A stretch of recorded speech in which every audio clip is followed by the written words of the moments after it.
بسم اللہ والصلاۃ والسلام علی رسول اللہ صلی اللہ علیہ وسلم وبعد۔ آج ہمارا موضوع ہے حج کی فرضیت، اہمیت اور فضیلت کے حوالہ سے۔ اللہ تعالیٰ کا ارشاد گرامی ہے، اعوذ باللہ من الشیطان الرجیم، وَلِلَّهِ عَلَى النَّاسِ حِجُّ الْبَيْتِ مَنِ اسْتَطَاعَ إِلَيْهِ سَبِيلًا۔ لوگوں کے ذمے اللہ تعالیٰ کے لیے حج ہے، اور حج کس کا؟ بیت اللہ کا، بشرطے کہ ان استطاع الیہ سبیلا، اگر اس کے پاس، من استطاع الیہ سبیلا، جس کے پاس طاقت ہے، زاد راہ ہے، سفر کے اخراجات موجود ہیں، اس کے اوپر حج فرض ہو جاتا ہے۔ اور صحیح البخاری کتاب الایمان کے اندر حدیث ہے، سیدنا عبداللہ ابن عمر رضی اللہ تعالیٰ عنہ بیان کرتے ہیں کہ بنی الاسلام علی خمس، دین اسلام کی بنیاد 5 چیزوں پر ہے، اور 5 چیزیں کون سی ہیں؟ شہادت اللہ الہ الا اللہ وان محمد رسول اللہ، گواہی دینا کہ اللہ کے سوا کوئی معبود نہیں اور جناب محمد کریم صلی اللہ علیہ وسلم اللہ کے رسول ہے۔ وإقام الصلاۃ، نماز قائم کرنا، وإیتاء الزکاۃ، زکوٰۃ دینا، وصوم رمضان، رمضان کے روزے رکھنا، وحج البیت، اور بیت اللہ کا حج کرنا، کس کے لیے؟ من استطاع الیہ سبیلا، جس کے پاس آنے جانے کے اخراجات موجود ہیں۔ اور یہاں پہ ایک بات ذہن رکھیں، حج بیت اللہ کا ہے۔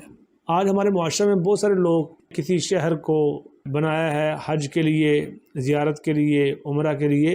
اللہ تعالیٰ کا ارشاد گرامی ہے، حج البیت، بیت اللہ کا حج۔ کتنے لوگ جنہوں نے اپنے کتابوں کے اندر لکھا چڑوانگ دسے مدینہ تے کوٹ مٹھن بیت اللہ، تو یہ غلو ہے، شریعت سے بغاوت ہے۔ جو شریعت نے حج کہا ہے وہ بیت اللہ کا ہے، اور وہ مکہ مکرمہ میں ہے۔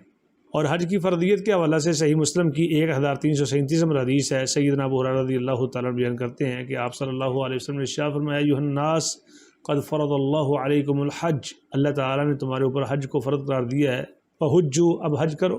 فسأل رجل، ایک آدمی سوال کرتا ہے، افی کل عام یا رسول اللہ کے رسول صلی اللہ علیہ وسلم، کیا ہر سال فرض ہے؟ آپ فرماتے ہیں، لو قلت نعم، اگر میں کہہ دیتا نا ہاں تو لوجبت، واجب ہو جاتا تھا، ولما استطعتم، اور تم اس کی طاقت نہ رکھتے، لہذا یہ زندگی میں صرف ایک بار فرض ہے۔ اور یہاں پر میں مناسب سمجھوں گا حج کی فرضیت کے حوالہ سے جو دین اسلام میں کتاب و سنت کے اندر شروط واقع ہوئی ہیں ان کو بیان کر دوں کہ کون سی شروط پائی جائیں تو حج فرض ہوتا ہے، یا حج کی فرضیت کے لیے کون سی شرائط ہے۔ پہلی، الاسلام، مسلمان ہونا لازمی ہے، اور دوسرا عاقل ہو، مجنون نہ ہو، کیونکہ مجنون جو ہے وہ تو مرفوع القلم ہے، اس پہ شریعت کے احکامات ویسے ہی ساقط ہو جاتے ہیں۔ اور تیسرا، بلوغت، بچہ بالغ ہو۔ بلوغت سے پہلے اگر کوئی بچہ عمرے کے لیے یا حج کے لیے جاتا ہے اس کا حج تو ہو جائے گا، لیکن جو اس کے ذمہ فریضہ ہے وہ ساقط نہیں ہوگا، جس طرح کہ حدیث میں ہے کہ رفعت امرأۃ صبیا، ایک بچی عورت اپنے بچے کو ایسے بلند کرتی ہے اور پوچھتی ہے، الہذا حج، اللہ کے رسول صلی اللہ علیہ وسلم اس کا حج ہو جائے گا؟ فرمایا نعم ولک اجر، اس کا اجر تجھے ملے گا، لیکن بچہ بعد میں بالغ ہوتا ہے اور اس کے پاس اخراجات موجود ہیں تو حج کا فریضہ اس کے ذمہ باقی ہے۔